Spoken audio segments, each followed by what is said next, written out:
Monday, everyone. It's Kimberly Beer here with Make It Happen Monday. One thing you can do this week to better market your business. And this week, I want to talk to you about GDPR.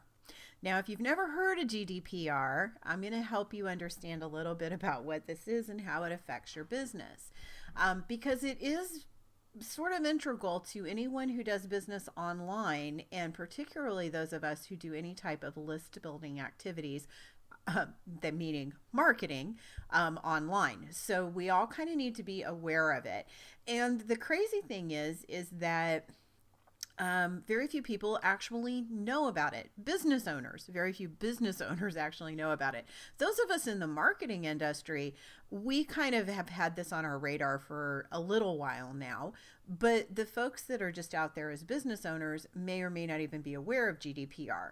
But I'm going to tell you an indication of how critical it is, and that is, I bet you have noticed in your inbox that you're getting all of these privacy policy updates from these various companies. Almost everyone whose list you're subscribed to has probably sent you a privacy policy update, and those that haven't yet done so are probably going to be doing so over the next few weeks.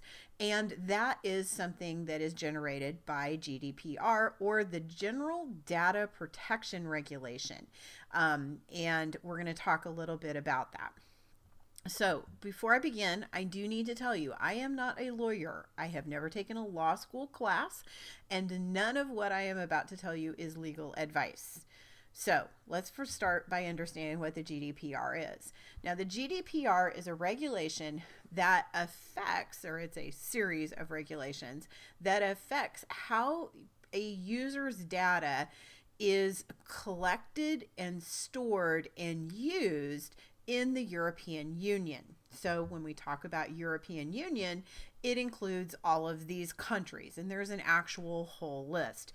And for those of you who are going, yes, I do a lot of business in the United Kingdom, but the United Kingdom had Brexit, right? So I don't need to worry about this because my UK customers are not going to be included, right? Right? Nope, wrong. So officially, Brexit apparently has not occurred yet.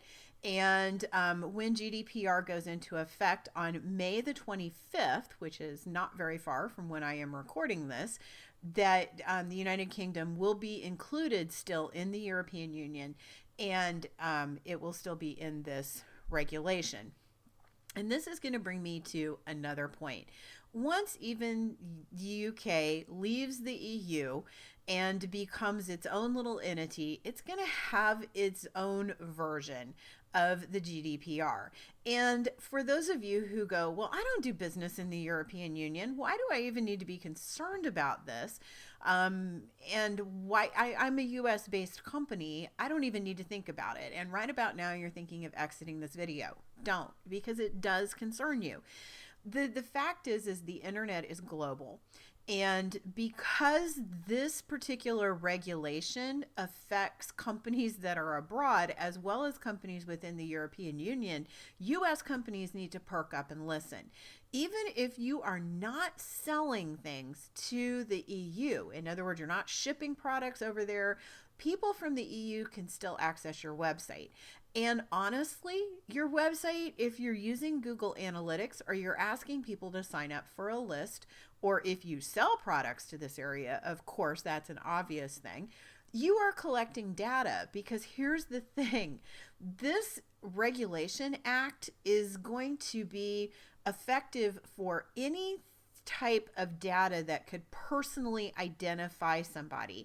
And we have, or you has, decided that an IP address is something that can personally identify an individual. So Google Analytics, if you're using it on your website, and I recommend that you do, this affects you if someone from the European Union wanders past your website, which could altogether be possible without you even asking them to. So trust me on this, no matter how much business you don't do in the European Union, this regulation still affects you. With that said, Here's the reality to this situation from my understanding. And I'm going to tell you again, I am not a lawyer, and none of what I'm about to tell you has anything to do with legal advice. So, my understanding is that this regulation is more targeted towards those bigger businesses that violate our personal privacy on a regular basis.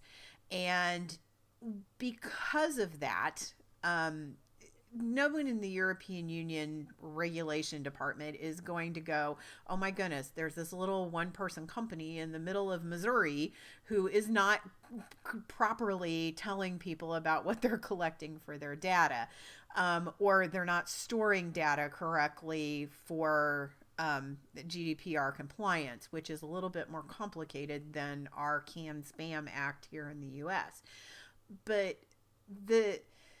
they're not going after you, but still, a lot of what the GDPR represents is really good marketing practices that we all need to get in the habit of.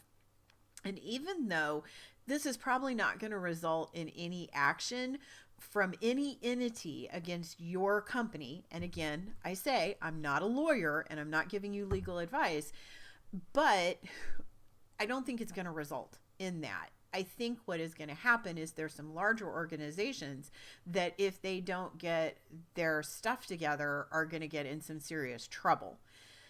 Again, this is good marketing information. This is a good way to run your marketing campaign, your marketing and data storage procedures. And if you do it well, you're going to be GDPR compliant if you follow just a few simple rules. And I'm going to get into those here in just a moment, and things that you need to be concerned about doing. But I don't want to have anyone panic. This is not a doomsday situation here. It just simply means that we need to be more cognizant of how we get people on our mailing lists and what we do with their information once we have it in our possession, and how we store it, and the fact that those people have the right to say, I don't want to be on your list and I don't want you to have my data. And at that point, we need to be able to be compliant with deleting that particular information. In my opinion, we probably are going to move towards something like this in the United States. I would say the EU is just leading the way in making something that we're going to continue to modify as a worldwide culture, and that we're all going to have to start being compliant with, even here in the US. I see changes coming. We all are very cognizant of what happens now when we visit a website, or we sign up for an email list, or we like an ad on Facebook. We, as a community of humanity, understand what this technology is starting to mean to us. And for that reason, I see things like the GDPR being more and more a part of our lives as business marketers. So here's some things that you need to do. I'll remind you one more time, I'm not a lawyer. What you need to do. The very first thing you need to do is you need to develop a privacy policy, and you need to publish it. And just a simple outlined privacy policy is not going to bring you into GDPR compliance. There's some very specific, very lawyery things that you need to accomplish within that. And I have some resources for you to be able to get a privacy policy. Now, I'm going to tell you, people are charging for these privacy policies that are GDPR compliant. And there's a good reason. I mean, it's complex. It's not something that just any person is going to be able to read, understand, and make compliant. So the prices are ranging from just a few dollars to astronomical fees to bring your organization within GDPR compliance. And before you panic and spend a whole lot of money on this, I want you to stop and consider for a moment. Again, this regulation is primarily targeted towards larger businesses. Chances are it's not targeted towards, again, some small business, some equine assisted coach or a spa, or somebody in the middle of the country or either coast in the US that is working with 100 people and may or may not have somebody from the EU happen by their website. In order for you to probably get on any type of this radar, somebody from the European Union is going to have to complain that you did something with their data that was unsavory. So I don't want to incite anyone into a panic about this particular privacy policy thing and they go out and spend a whole lot of money on one of these complicated privacy policies. I have a couple of very affordable solutions for you. If you feel like you do a lot of business in the EU, then you need to be on top of this. If you're a US based company and you work primarily or exclusively with US citizens and the information that you're collecting is only from people in the United States, then it's a whole lot less of a concern at this moment in time. Again, I will reiterate that I think that we are going to move towards this. So I want to make sure that you understand that these are good marketing practices. Having a privacy policy in terms of condition on your website is a really good practice, and not everybody does it. So this is kind of pushing us all towards being better at getting those things up. The second thing you need to do, and this is probably affects marketers more than any other part of this regulation and legislation, and that is you need to change the way you collect information from EU citizens. And because you can't always tell who is a European Union citizen dropping by your website and who isn't, it really is going to change the way I think that we collect people for opting into our email list kind of across the board. So the big thing here is that the person, when they opt into being on your list, is that they have to take an affirmative action, and then they have to know exactly what they're getting into, what you're going to be emailing them, and then they need to know a procedure to be able to get off your list, and they need to know what data that you are storing about them. The reality is that most of us, the difficult part is going to be that first step, in that they have to take an affirmative action to join your list. So if you are using a marketing funnel and you've put a freebie out there and people sign up for, request the freebie, and they give their email address, and then you add them to your list, that's now a no-no, because you are not having them take an affirmative action into receiving that email. Now, there's all kinds of little loopholes at this point that people have found, and I've got a couple of podcasts that, if you're concerned about this, that I recommend that you listen to, that will explain those loopholes and the current thinking around it. The bottom line is that you need to tell people that they're signing up for your email list. Your VIP list, your email marketing list, that you are going to be emailing them with offers and marketing information, as well as whatever it is that they're getting. You also can no longer check a box and then they have to uncheck it to get off of your list when they opt in. So you've seen these where you go to the form and the form for join my list is already checked. That's a big no-no. It has to be an affirmative action, not a negative action. So they actually have to click a yes button. Thankfully, a lot of you, and I know for my clients in particular, we've kind of already been EU compliant because we're not hiding what we're doing. I teach and in my seminars and in my classes and for our clients, we are not underhanded in the way that we collect email addresses. I personally believe that it is a quality proposition over a quantity one. So I really only, on my list and the lists for my clients, want to have truly interested people. And so for opting in, people know that in advance. They have to click a button that says I opt in, or they click a button that says joining my mailing list. So for example, if you have your freebie and say join our mailing list and receive this freebie, then you're all good to go, because the person has to have taken affirmative action and you've been upfront about what they're getting into. So there's all types of little rules and regulations around this. Again, I'm not a lawyer, so I don't want to talk about legal advice, but from a marketing perspective, you need to make sure that the people that you're adding to your list have affirmatively told you that that's what they want to have happen.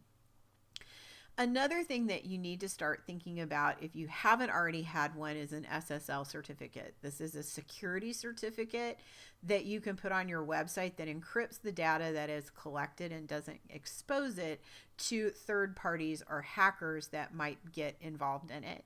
So Google for the past few years has been pushing everyone towards this proposition of having an SSL certificate. It costs you about $90 to $100 a year, but it's well worth it. It encrypts the data for users, even if they're only putting in their email address, which we haven't tended to worry about before now.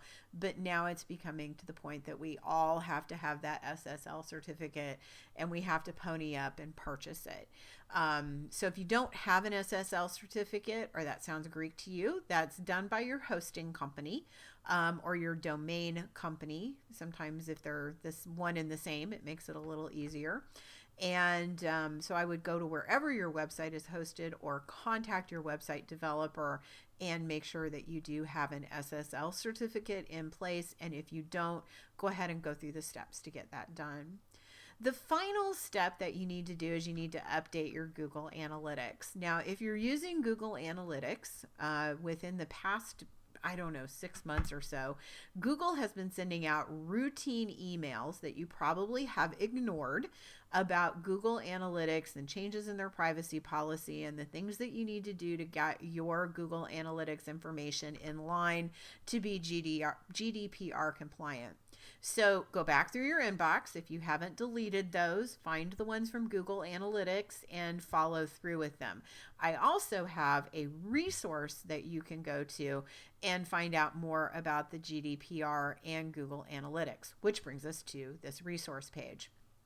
So I'm going to have, this is in the email that you received where you're watching this video. So go back and look at these links. The very first one is a privacy policy generator, which will generate a privacy policy for you. I'm going to tell you, I did ours and it was $114 through this privacy policy generator. So, wait a minute. This is one that lists 12 of them. I apologize for that. The one that we used was terms. It gives you terms of use, I think, of in there, and it was $114 to modify it for our business needs. It asks you a bunch of questions. This actual article that I've pointed to here under privacy policy generator, I decided to give you guys the 12 of them rather than one. There's one that lists all 12 of the ones that this blog say are the best. I went in and looked at most of them, and I think it'll give you a pretty good idea of what's available. There's everything from free, which really probably doesn't get you GDPR compliant, all of the way up to really expensive paid ones that if you're in the EU, you need to be on top of. So look at that. That is definitely one to consider. If you have Shopify and Shopify is your website platform, Shopify has a free generator, and actually they kind of halfway take care of this for you within their software. So, but you still need to check and make sure that if you're doing business in the European Union that you are compliant with everything for GDPR. Constant Contact, and I know a lot of you use Constant Contact for email marketing. Constant Contact has a really good article about how to comply with the GDPR and how to process requests. They, of course, are changing all of their opt-in forms to be GDPR compliant. If you're curious about Google Analytics and GDPR, there is a great article here that gives you 5 very actionable steps to becoming compliant within Google Analytics. If you have listened to this entire thing and it has made your head hurt by going, oh my goodness, I don't even want to think about this, then go and listen to one or the other of the 2 podcasts that I've listed here. Amy Porterfield had on a great expert that has done a whole training program around GDPR. The training program is free. The policy generator part is not free. but it's actually very affordable in comparison to some of the others. So, and it's written by an actual attorney. So I recommend that you listen to her podcast because it does explain it.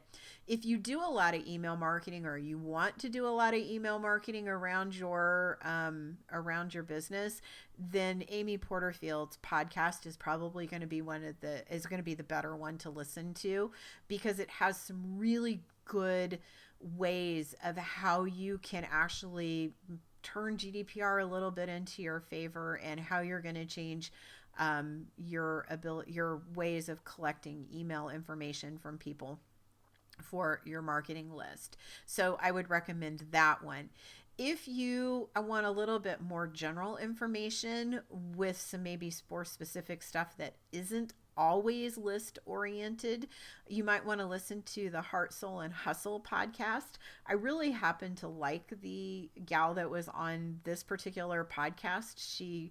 That he was interviewing, Gina Shingle Jaffe. She was amazing. She answered a lot of really important questions for me, helped me understand through listening that what we needed to change within our business, and also what we needed to start working on for our clients, in order to make sure that especially those doing a lot of business in the EU were GDPR compliant.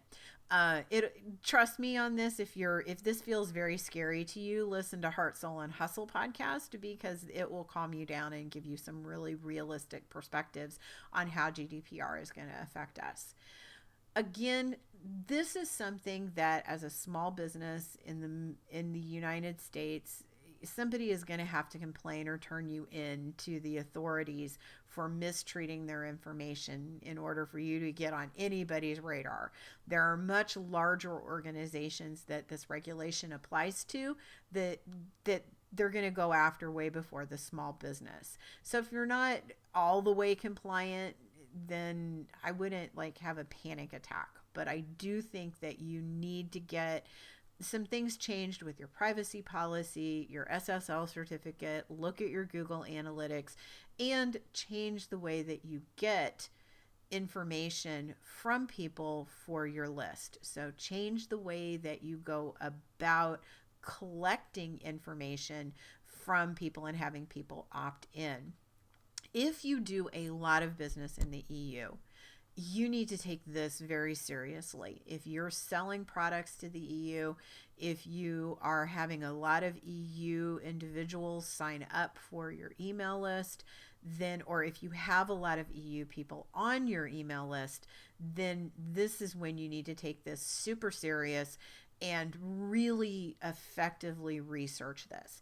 If you have a list that contains a substantial number of individuals, and they're going to say even one is a substantial number, you need to send out a new privacy policy information to those individuals and have them re-up for your list. So again, hope this has made it a little clearer for you. I hope I haven't caused a lot of confusion in this, and I'm hoping that those of you who hadn't heard of the GDPR now at least have a gleaning as to what this is when people start talking about it. I'm going to refer you for more detailed information to one or all of these resources as a place for you to go to look. Again, I am not an attorney. I'm not an expert in this. This is not legal advice by any stretch of the imagination. It's just from a marketer's perspective, what you need to do with this information about GDPR and the requirement, which does go into effect on May the 25th. So you got about 10 days to kind of get compliant for your company. All right. Thank you, and have a great week, and I'll be back next Monday.